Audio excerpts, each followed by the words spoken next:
Okay, if you are like me, you are not in one single place when you're providing therapy. You are here, there, and everywhere. So perhaps you're providing therapy from a therapy room, in a classroom, in teletherapy, in a home environment. So the question is, with you being in all of these different places and through all of these different delivery service models, how can you stay present?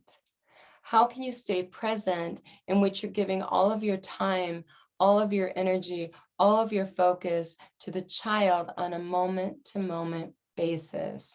Because that's what makes therapy effective, the dynamic nature of it, that back and forth interaction in which you are responding to what the child is giving you on a moment to moment basis to challenge and support them at an 80% accuracy level. So in order to ensure that's happening, you need to be 100% present. And that means when it comes to the activity, you want to be one and done and use the same activity across all of these settings, just making minor modifications so that they can work. So what I'm going to do is give you an example of an activity that I'm doing this week and how I can make it work across all of these different settings. Keep the activity the same. The activity is based on the theme this week. So it's supporting what the child is learning in the classroom, with the other therapists, what the child is learning at home. Because of the home practice, I sent the parent. So the child is not coming to you as a blank slate.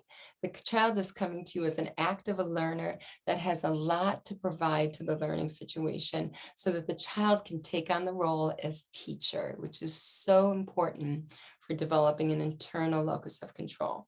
So as I've told you before, I'm very big on theme-based learning because it has so much to offer for children in terms of diversity and in terms of providing a meaningful learning experience in which the child has a lot of prior knowledge and experiences, so the child is able to take on the lead in the learning experiences.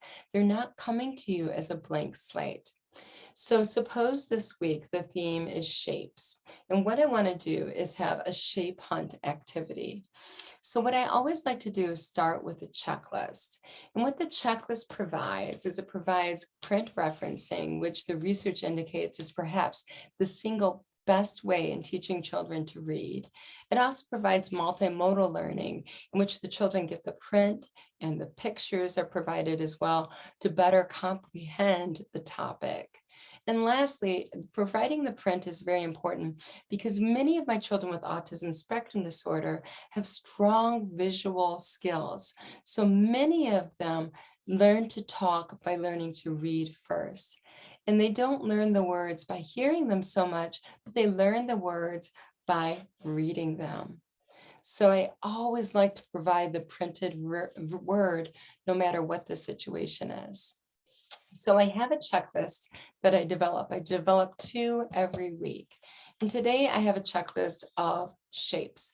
So on the left column, I will have all of the shapes listed down the column, and down the rows, I'll have example of pictures that are that shape.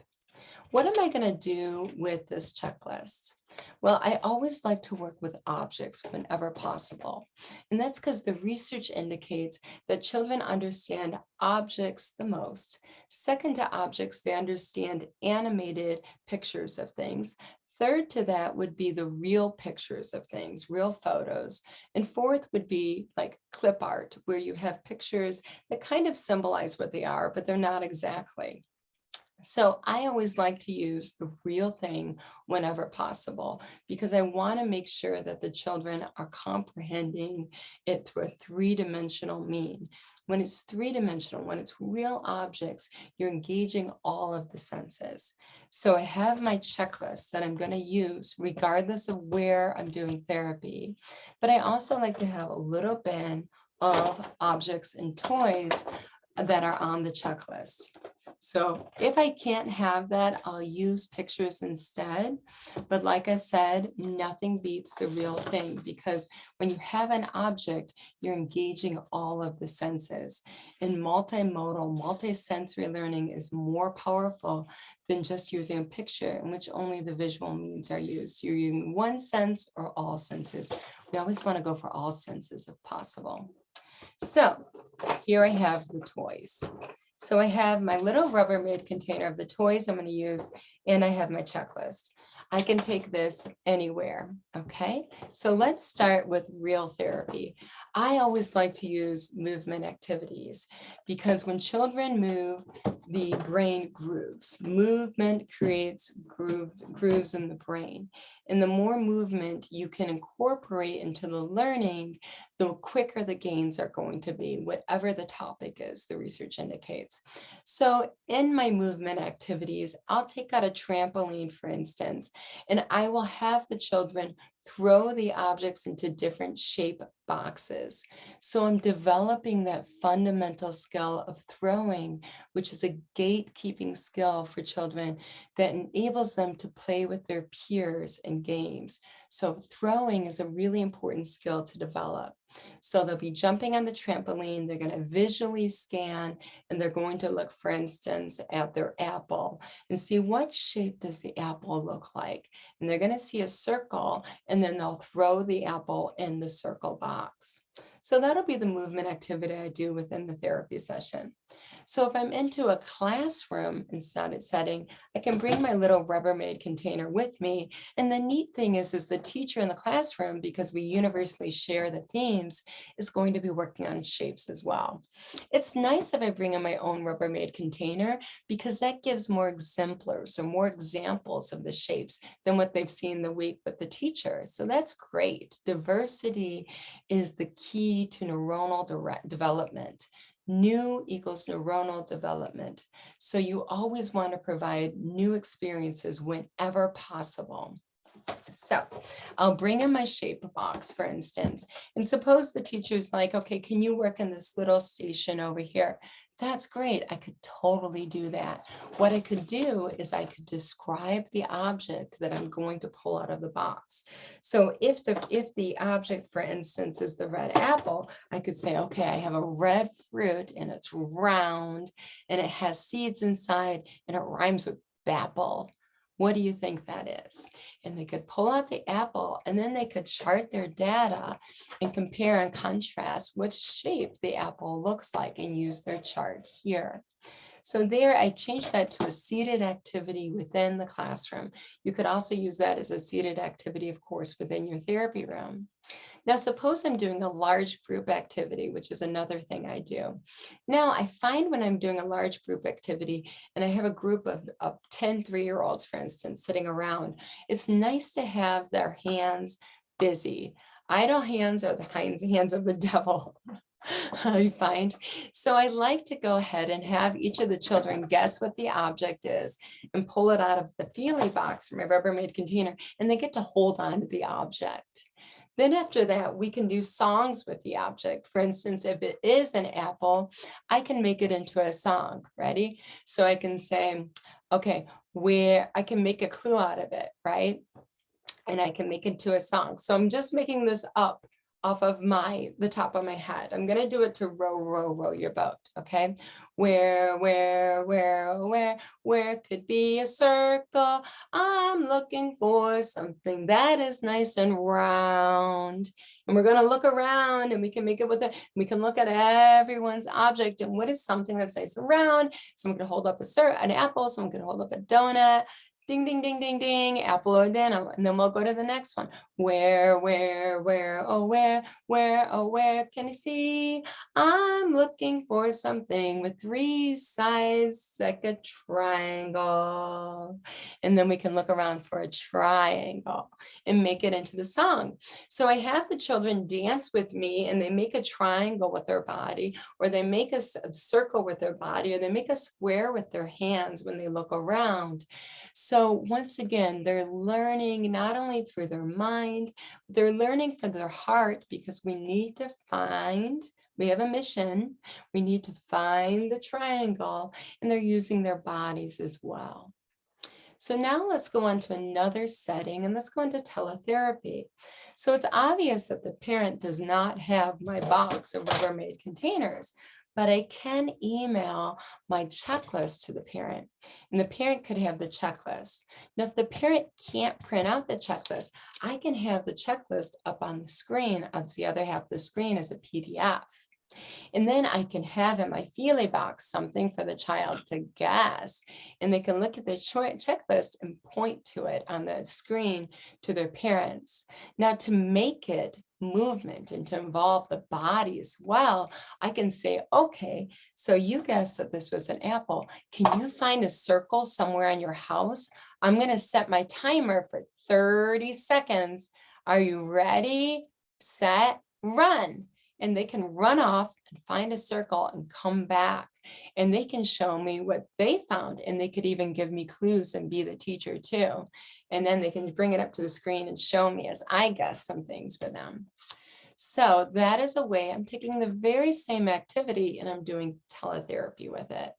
Now let's talk about home intervention. Now I know the latest and best practice in home intervention is don't bring toys to the child's home, use whatever's in the child's environment.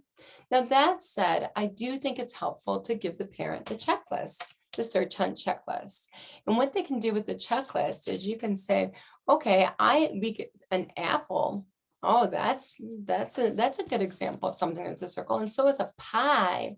Now we get to find something else that's round in our house.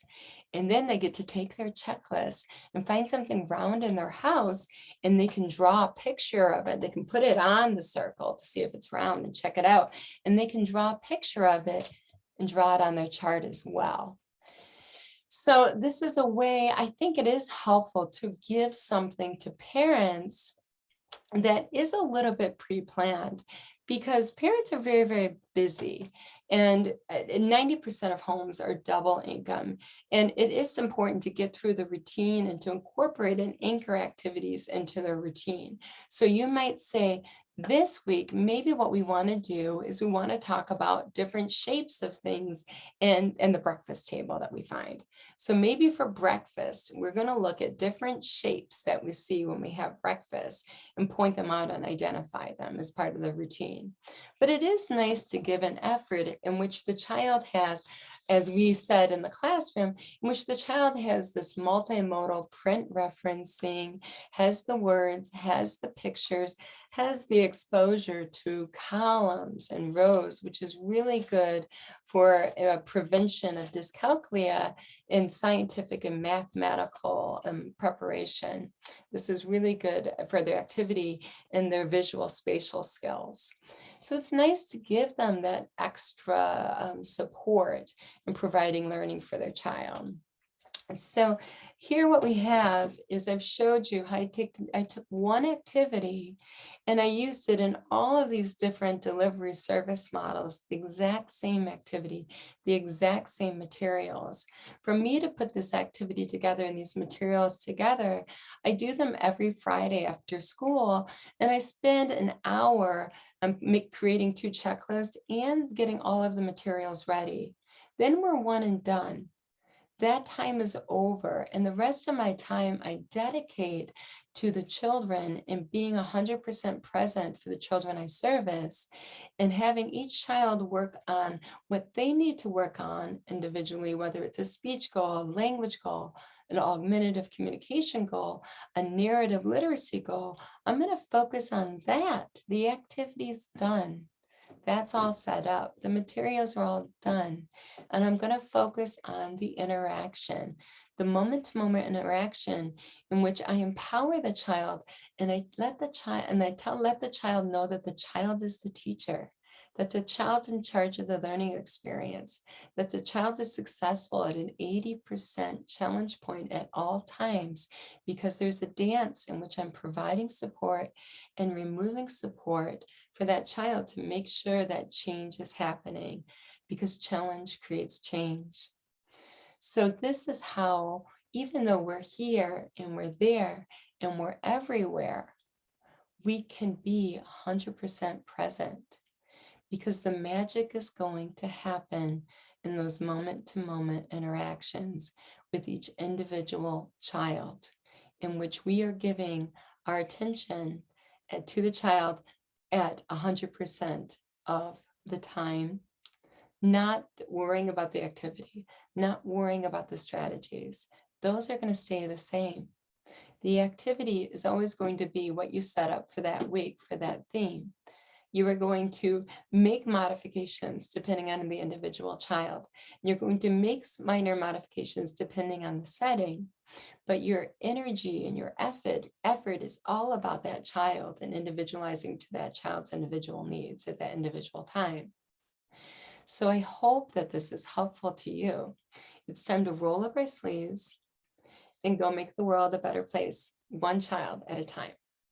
Now, as a final note, I have a workshop this Sunday, May 15th, that I'm so excited about. I hope you're going to be there.